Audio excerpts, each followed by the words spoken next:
Hello friends, welcome to Suja Samayal. இன்னைக்கு நாம ஆச்சி chana masala powder use பண்ணி சன்னா மசாலா எப்படி பண்றதுன்னு பார்க்கலாங்க. இதே மாதிரியே MTR chana masala powder use பண்ணி எப்படி பண்றதுங்கற வீடியோவோட லிங்க்கும் ஆச்சி மட்டன் மசாலா, ஆச்சி சிக்கன் மசாலா, ஆச்சி பிரியாணி மசாலா, ஆச்சி பிரியாணி கிட், ஆச்சி சாம்பார் பவுடர் இது மாதிரி நிறைய ஆச்சி ப்ராடக்ட்ஸ் யூஸ் பண்ணி பண்ண வீடியோஸோட லிங்க் வந்துட்டு கீழ டிஸ்கிரிப்ஷன் பாக்ஸ்ல ஆச்சி மசாலா ரெசிபீஸ் லிங்க்னு சொல்லி ஒரே லிங்கா நான் கொடுத்திருக்கேங்க. அந்த வீடியோ பார்க்கணும்னு நினைச்சீங்கன்னா அந்த லிங்கை செக் பண்ணி பாருங்க. வாங்க இப்போ வீடியோக்குள்ள போலாம். இதுக்காக நான் இன்னைக்கு 250 கிராம் அளவுக்கு கொண்டக்கடலையை முதல் நாள் நைட்டே ஊற போட்டுட்டு இப்போ ஒரு 3 வாட்டி நல்லா தண்ணி ஊற்றி கழுவிட்டு இதை குக்கரில் எடுத்து வச்சுருக்கேங்க. நீங்கள் ஈவினிங் செய்கிறதா இருந்தால் காலையில் கூட ஊற போட்டுக்கலாங்க. குறைஞ்சது ஒரு 5 மணி நேரத்துக்காவது ஊறணும். குக்கரில் சேர்த்ததுக்கப்புறமா கொண்டக்கடலை மூழ்கிற அளவுக்கு தண்ணி சேர்த்துட்டு ஒரு அரை டீஸ்பூன் அளவுக்கு உப்பு சேர்த்து இப்போ நம்ம குக்கரை க்ளோஸ் பண்ணியாச்சு. இதை ஒரு 5 விசில் வேக வச்சு எடுத்துக்கலாங்க. கொண்டக்கடலை வந்துட்டு நல்லா சாஃப்டாக பூ மாதிரி வெந்திருக்கணுங்க. இப்போ இது வேகட்டும். கொண்டக்கடலை ஒரு சைடு வெந்துட்டு இருக்கும்போதே இன்னொரு சைடு வந்துட்டு இதுக்கு தேவையான மசாலா நம்ம ரெடி பண்ணிக்கலாங்க.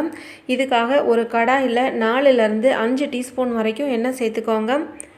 இதில் நல்ல ஒரு பெரிய சைஸ் பெரிய வெங்காயம் வந்துட்டு நல்லா ரஃப்பாக கட் பண்ணி இதில் சேர்த்து வதக்கிக்கலாங்க.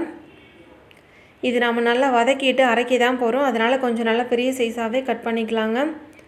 இது கூடவே ஒரு 2 பச்சை மிளகாவும் சேர்த்து நல்லா வதக்கி விட்டுக்கலாம்.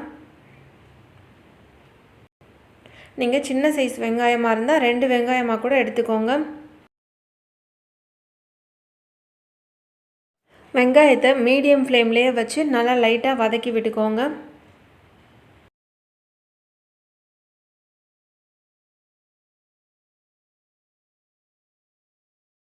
வெங்காயம் இப்போது பாதி வதங்கிருச்சுங்க. அடுத்ததாக இதில் ஒரு 2 டீஸ்பூன் அளவுக்கு இஞ்சி பூண்டு விழுது சேர்த்துக்கிறேன். இஞ்சி பூண்டு விழுது இல்லைன்னா ஒரு 6-7 பல்லு பூண்டும் ஒரு 2 துண்டு இஞ்சியும் இந்த வெங்காயம் பச்சை மிளகாய் சேர்க்கும் போதே சேர்த்து நல்லா வதக்கி விட்டுக்கோங்க. இந்த மாதிரி நம்ம வெங்காயம் பச்சை மிளகாய் தக்காளி இதெல்லாம் நல்லா வதக்கிட்டு அரைச்சி செய்யும்போது நம்ம ஹோட்டலில் சாப்பிட்ற மாதிரியே சன்னா மசாலா வந்துட்டு நல்லா டேஸ்ட்டாக இருக்குங்க. இப்போ இதில் 2 பெரிய சைஸ் தக்காளி வந்துட்டு நான் கட் பண்ணி சேர்த்துக்கிறேன்.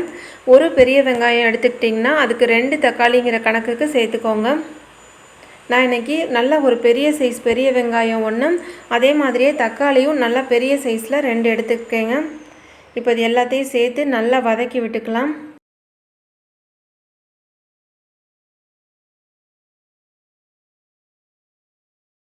இப்போ பாருங்கள், தக்காளி நல்லா வதங்கி வந்துருச்சு. இப்போ இதில் 1 டீஸ்பூன் அளவுக்கு மல்லித்தூள் சேர்த்துக்கிறேன். 1 டீஸ்பூன் அளவுக்கு மிளகாய்த்தூள் சேர்த்துக்கிறேன். ஒரு 1/4 டீஸ்பூன் அளவுக்கு மஞ்சத்தூள் சேர்த்துக்கிறேன். அடுத்ததாக ஆச்சி சன்னா மசாலா பவுடர் வந்துட்டு இந்த ஸ்பூனில் ஒரு 2 டீஸ்பூன் அளவுக்கு சேர்த்துக்கிறேங்க. இது வந்துட்டு டீஸ்பூன் கணக்கு தான். 2 டீஸ்பூன் ஆச்சி சன்னா மசாலா பவுடர் சேர்த்துக்கிறேன். இந்த மல்லித்தூள் மிளகாய்த்தூள் எல்லாம் நம்ம இதே அளவுக்கு தாங்க சேர்க்கணும். இதை விட கொஞ்சம் கூட கம்மியாக சேர்த்துட்டோன்னா இந்த சன்னா மசாலாவோட டேஸ்ட் வந்துட்டு கொஞ்சம் மாறின மாதிரி இருக்கும். அதனால் இந்த அளவெல்லாம் கரெக்டாக பார்த்து சேர்த்துக்கோங்க. சேர்த்துட்டு நல்லா லோ ஃப்ளேம்லேயே வச்சுட்டு இதோட பச்சை வாசனை போகிற மாதிரி நல்லா இதிலையே நல்லா வதக்கி விட்டுக்கோங்க.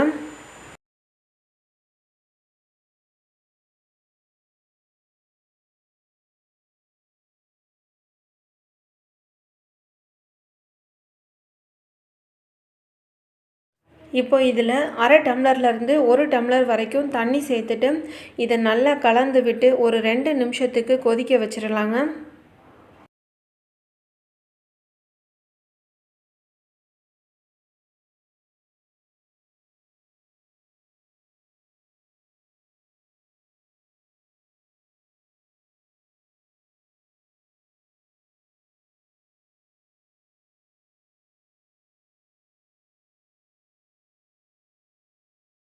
இப்போ இது ஒரு 2 நிமிஷம் நல்லா கொதிச்சிருச்சுங்க.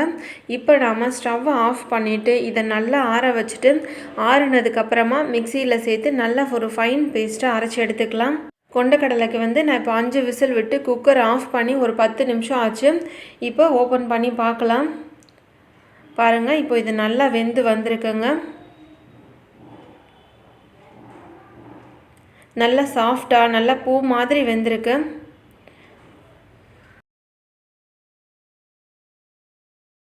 இப்போது இதிலிருந்து ஒரு கைப்பிடி அளவுக்கு கொண்டக்கடலையை எடுத்து மிக்சியில் நான் சேர்த்துக்கிறேங்க. இது கொஞ்சம் நல்லா ஆறுனதுக்கப்புறமா இதை தண்ணி எதுவும் சேர்க்காம கொஞ்சம் கொரகொரப்பாக அரைச்சி எடுத்து வச்சுக்கலாம். இந்த கொண்டக்கடலையும் நல்லா ஆறுனதுக்கப்புறமா அரைச்சிக்கோங்க. ஒரு கைப்பிடி அளவுக்கு எடுத்துக்கிட்டிங்கன்னா போதுங்க. இப்போ வேறு ஒரு கடாயில் ஒரு 2 டேபிள் ஸ்பூன் அளவுக்கு எண்ணெய் சேர்த்துக்கிறேங்க. இதில் 2 பிரியாணி இலை வந்துட்டு நான் சின்னதாக இருக்கிறதுனால 2 சேர்த்துருக்கேன். நீங்கள் பெருசாக இருந்தால் 1 மட்டும் சேர்த்துக்கோங்க. இது கூட 1 டீஸ்பூன் அளவுக்கு சீரகம், ஒரு 3 கிராம்பு, 3 ஏலக்காய், சின்னதாக 2 துண்டு பட்டை சேர்த்துக்கிறேன். இப்போ இது எல்லாத்தையும் சேர்த்து லைட்டாக ஃப்ரை பண்ணி விட்டுக்கலாம். இது எதுவும் கருகிடாத அளவுக்கு லோ ஃப்ளேமில் வச்சுட்டு லைட்டாக வறுத்து விட்டுக்கோங்க. இப்போ அடுத்ததாக நம்ம அரைச்சி எடுத்து வச்சுருக்கிற இந்த வெங்காயம், தக்காளி, பச்சை மிளகாய் விழுதை வந்துட்டு இது கூட சேர்த்துக்கலாங்க. இது சேர்க்கும்போது ஸ்டவ்வை நல்லா லோ ஃப்ளேமில் வச்சுக்கோங்க, ஏன்னா இது மேலே தெரிக்கும். இப்போ இந்த மிக்சர் ஜாரில் வந்துட்டு நம்ம கொண்டக்கடலை வேக வைக்கும்போது இருக்கும்ல எக்ஸ்ட்ரா தண்ணி, அதெல்லாத்தையும் அதில் ஊற்றி நல்லா இது கூட சேர்த்துக்கோங்க. கொண்டக்கடலை வேக வச்ச தண்ணியில் வந்துட்டு நிறைய சத்து இருக்குங்க. அதனால் அந்த தண்ணியை வேஸ்ட் பண்ணிடாமல் இந்த மாதிரி மிக்சர் ஜார் அலசிட்டு இது கூட சேர்த்துக்கோங்க. இப்போ அடுத்ததாக இந்த வேக வச்ச கொண்டக்கடலையும் இது கூடவே நம்ம சேர்த்துக்கலாம்.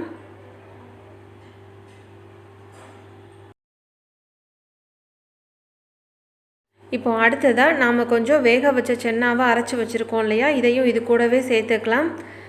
இந்த மாதிரி சேர்க்கும்போது இது வந்து கிரேவிக்கு ஒரு நல்ல டேஸ்ட் கொடுக்கும், அப்புறம் கிரேவிக்கு ஒரு நல்ல திக்னஸும் கொடுக்குங்க. இந்த அரைச்ச விழுதை சேர்க்கும்போது உங்களுக்கு கொஞ்சம் அங்கே லைட்டாக கட்டி கட்டியாக இருக்கிற மாதிரி இருக்கும். நல்ல லோ ஃப்ளேமில் வச்சுட்டு நல்லா கலந்து விட்டுக்கோங்க.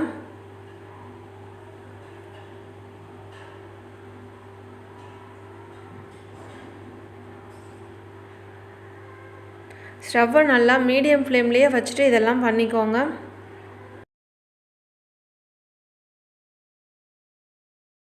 இப்போ இந்த கிரேவிக்கு தேவையான அளவு உப்பு சேர்த்துக்கலாங்க.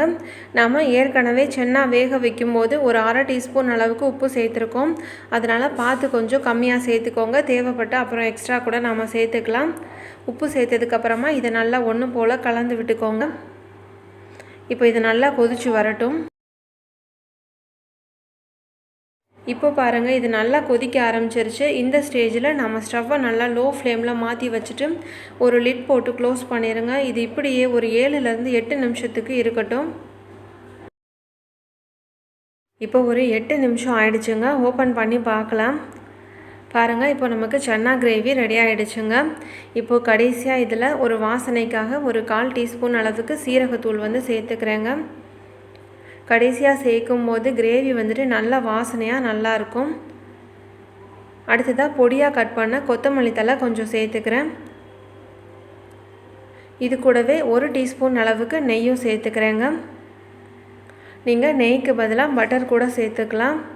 இப்போ இது எல்லாத்தையும் சேர்த்து நல்லா கலந்து விட்டுக்கலாம்.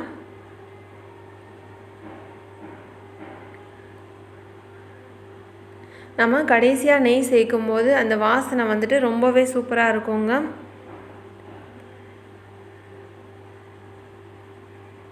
நாம் இதில் சன்னா வந்து அரைச்சிட்டு சேர்த்துருக்கிறதுனால கொஞ்சம் நேரம் ஆன உடனே கிரேவி வந்துட்டு நல்லா திக்காகிடுங்க.